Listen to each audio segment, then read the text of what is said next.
Hi, and welcome to my YouTube channel. In this channel, we talk about literally everything. And today, I'm thinking, oh, by the way, my name is Stacy. Hi. To all of you that may not know me. Today, I think we're going to talk a little bit about spiritual awakenings.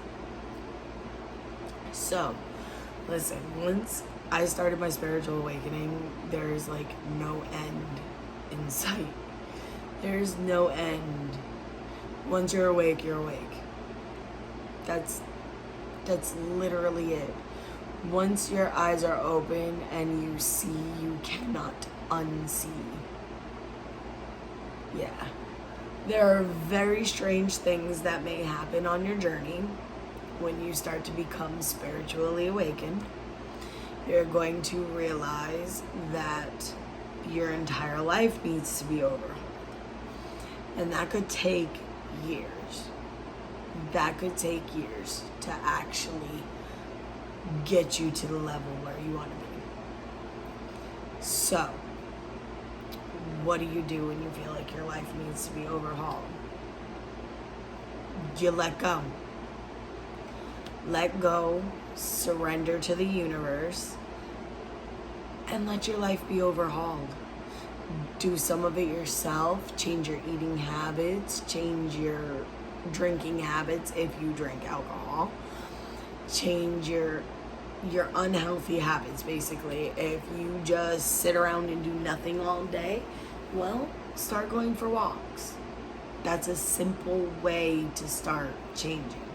If you drink a lot of soda, start drinking more water. If you want to change to a more healthier eating habit and you eat fast food all the time, well, start cooking at home. Simple steps that you can take to completely overhaul your life. Now, about a little over 3 years ago, almost 4 years ago, when I started my health and fitness journey, I didn't realize it was going to cause a massive spiritual awakening. Now, I don't know if you guys remember, but I lost my son's father in 2015. He was 35 and he had a heart attack.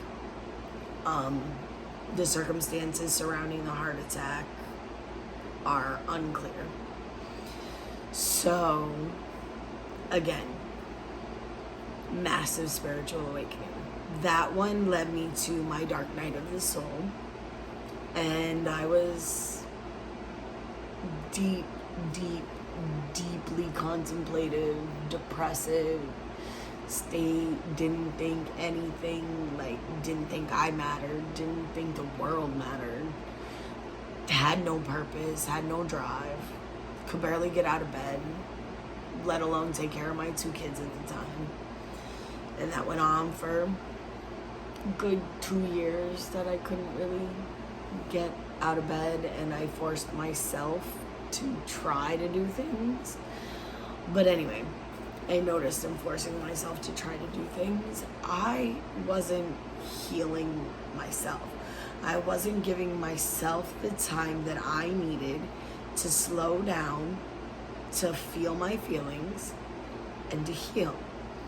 And I'd never done that. I had never slowed down enough to feel my feelings about my childhood trauma, my past traumas, and anything that has ever happened negative in my life. I just kind of kept going on. And I wondered why my life had gotten so crappy. I was stuck in my grandmother's basement. May she rest in peace now, because she just passed away this year. But I was stuck in my grandmother's basement with my 2 kids. No walls, no privacy, no nothing at all. We had mice everywhere at one point. And it wasn't a healthy place, mentally, physically, emotionally. I was being told how much of a loser I was every day.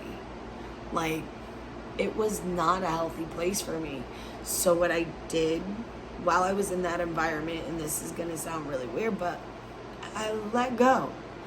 I let go of where I was, and where I wasn't, and I focused on me. I focused on my physical health, and I started to lose weight. And in the process of losing weight, I lost my what I call body armor. So I've lost over 230 pounds, and I am now a health coach, and I make YouTube videos. So we're gonna see what happens with this.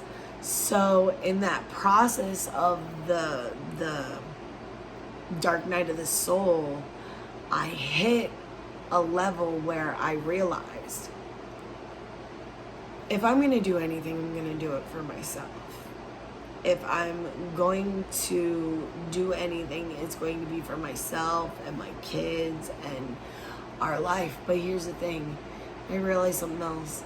You can't really do stuff for your kids either, because in the end, they have to grow up. They have to live a life on their own. And are you gonna do everything in your life based on them? You can't. You cannot live your life based on what you should do. Because sometimes what you should do doesn't feel right to you. And if it doesn't feel right to you, then it's not right for you. And having gone through my spiritual awakening, I've realized something. This coming year is going to be the year that I spend literally healing myself, working on myself, becoming the best version of myself that I could be.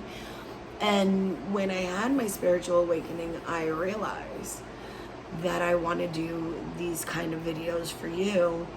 And I kind of took a break because my grandmother passed away in October, and my son's father passed away 6 years ago, also in October, right around the same time.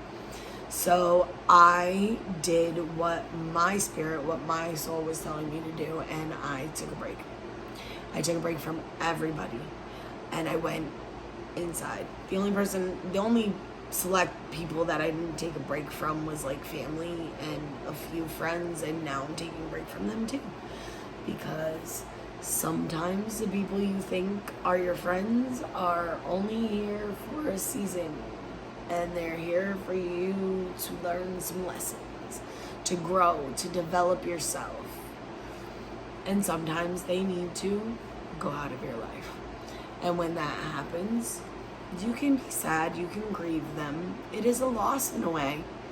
You lost a person that you confided in, that you told your secrets to, and sometimes they just decide to move on. And when they decide to move on, or you decide to move on, that is a loss in your life.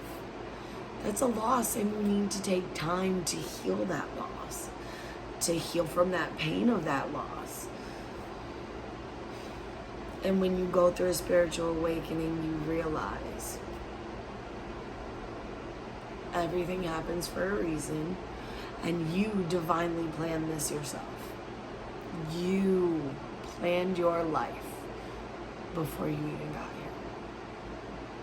You did. And you know what? You planned your struggles. You planned your triumphs. You planned every obstacle, hurdle, and victory. You planned it all before you got here. And when I say you, okay, so everyone says God, God, God, God.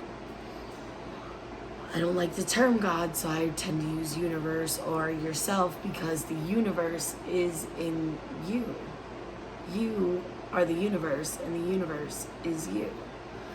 And a lot of people fail to realize that. So when you stop and you realize that you basically are God, you have the ability to create your own existence, and that you did that before you were even born, it makes you think a little differently, and you wake up a little more. And when you realize that you have the power all along, things really start to change. And when the things start to change and your spiritual awakening gets in full momentum, you can get to points where you feel stuck. And when you feel stuck, some people say, write it out. Some people say, push through it. I say you have to do what feels right for you. If you're stuck sometimes, sitting there, going with the flow, letting expectations go is helpful. But sometimes just doing it, pushing through your fear, your anxiety, and your doubts is also helpful. Because to fully be awake, your fears and your doubts have to be looked at. You have to go inside. You have to do shadow work. You cannot have a spiritual enlightenment without your shadow. You can't have the light without the dark. It's not possible.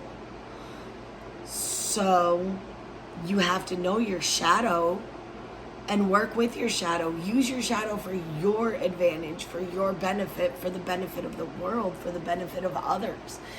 Your shadow doesn't have to be this, oh my God, taboo thing. Your shadow is you. It's just the parts of you that you hide in the dark. It's the parts of you that you wouldn't want other people to see. Like my shadow is the fear of going back to the basement. That's a big shadow for me. It's a big fear. A big fear of mine is going backwards, not having my own apartment, not having my own place, not developing myself, not being a productive human being, like not being an empathic human being, not being a loving human being. Because we all are spiritual beings. Unfortunately, we're living a temporary existence here on this planet, and everyone dies. That is a certainty. Everyone dies. And it's hard. It's a hard certainty to come to terms with sometimes. And recently, like I said, a lot of death has been happening with the virus that's going around. There's a lot of death going on. And you have to understand your role in this world. And if you don't understand where you stand, how can you help anyone else? If you can't heal yourself, how do you expect to heal the world? If you can't understand yourself and your own pain, how do you expect to understand someone else's? Like, seriously. So if you're going through a spiritual awakening, or even in dark night of the soul, if you're going through these spiritual milestones, steps, advancements, level ups, if you're going through these things, there are phases in your life. It is just a phase. The dark night of the soul is just a phase. Even if it lasts for a few years, it's a phase and you'll come out of it. It's a phase. Everything moves in cycles. Everything moves in phases. And once you realize certain cycles and certain phases, it makes it easier to let them go. And to be authentically you. And when you can be authentically you, you are embodying the universe in you. You're doing what you created you to do. And on that note, I hope you all have a great day and love yourself. Peace out.